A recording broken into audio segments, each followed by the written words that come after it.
Ration বন্টন দুর্নীতি মামলায় অভিনেত্রী ঋতুপর্ণা সেনগুপ্তকে আবার তলব করলো ইডি। কেন্দ্রীয় তদন্তকারী সংস্থা তলব করেছে এমনটা জানা গিয়েছে। আগামী সপ্তাহেই তলব ঋতুপর্ণা সেনগুপ্তকে। বিষয়টি নিয়ে বিস্তারিত জানবো, আমাদের সঙ্গে রয়েছে টেলিফোন লাইনে অভ্রদীপ।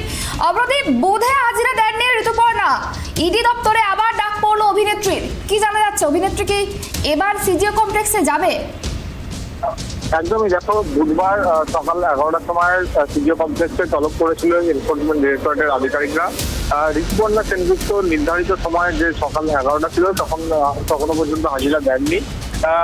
আমরা এনফোর্সমেন্ট ডিরেক্টরের সূত্রে জানতে পেরেছিলাম যে ঋতুপর্ণা সেনগুপ্ত তিনি জানিয়েছেন ইডিকে মেল করে যে তিনি পরে কোনো দিন আসতে পারবেন, কারণ তিনি তার কাজের সূত্রে কলকাতার বাইরে রয়েছেন। এবং এনফোর্সমেন্ট ডিরেক্টরেটের আধিকারিকরা তার সময় মতোই কিন্তু আবারও আজকে তাকে নোটিশ করলো এবং আগামী সপ্তাহে বেশ কিছুটা সময় দিয়ে ঋতুপর্ণা সেনগুপ্তকে আগামী সপ্তাহে কিন্তু আবারও এনফোর্সমেন্ট ডিরেক্টরেটের আধিকারিকরা সিজিও কমপ্লেক্সে তলব করলো। যেমনটা আমরা এনফোর্সমেন্ট ডিরেক্টরেট জানতে পারছি যে ঋতুপর্ণা সেনগুপ্তকে তার ব্যাংকের সমস্ত ডিটেলস এবং তার যে আইটি রিটার্নের যে ফাইল, সেই ফাইলগুলো কিন্তু নিয়ে আসতে বলা হয়েছে এনফোর্সমেন্ট ডিরেক্টরেট আধিকারিক দপ্তরে সিজিও কমপ্লেক্সে।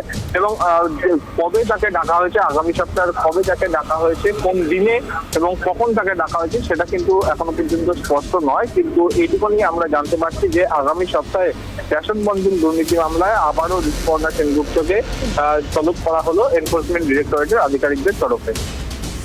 একেবারে অভ্রদীপ, যদি এবারেও হাজিরা এড়ান অভিনেত্রী, সেক্ষেত্রে ইডি আধিকারিকের সেকেন্ড পদক্ষেপ কি হতে পারে?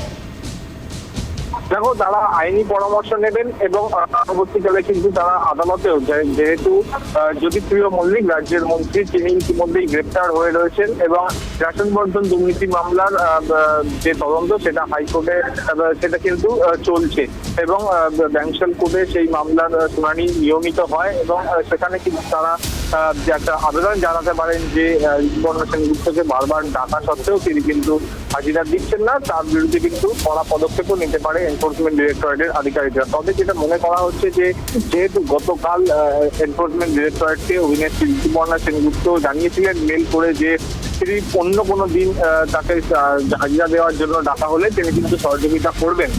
তবে যেটা মনে করা হচ্ছে যে এই যে দ্বিতীয়বার তলব করা হলো এনফোর্সমেন্ট ডিরেক্টরেটের তরফে ঋতুপর্ণা সেনগুপ্তকে, তিনি সেদিন কিন্তু হাজিরা দেবেন, তেমনটাই কিন্তু মনে করছেন এনফোর্সমেন্ট ডিরেক্টরেটের আধিকারিকরা। বেশ, অনেক ধন্যবাদ আপনাদের আমাদের সঙ্গে থাকার জন্য। যেমনটা জানা গেল যে ঋতুপর্ণা সেনগুপ্ত তাকে বুধেও তলব করা হয়েছিল, কিন্তু বুধবার তিনি হাজিরা এড়িয়ে যান। তিনি মেল করে জানান ইডি আধিকারিকদের যে তিনি বাইরে রয়েছেন বেশ কিছু কাজের জন্য। সেক্ষেত্রে তাকে যদি অন্য কোনো দিন ডাকা হয় সেক্ষেত্রে তিনি যেতে পারেন। সেই মোতাবেক কিন্তু অভিনেত্রীকে আবারও দ্বিতীয়বার তলব করেছে ইডি আধিকারিকেরা। আগামী সপ্তাহেই সিজিওতে হাজিরার নির্দেশ দেওয়া হয়েছে। এখন এটাই দেখার অভিনেত্রী ঋতুপর্ণা সেনগুপ্ত সিজিও কমপ্লেক্সে হাজিরা দেন কিনা।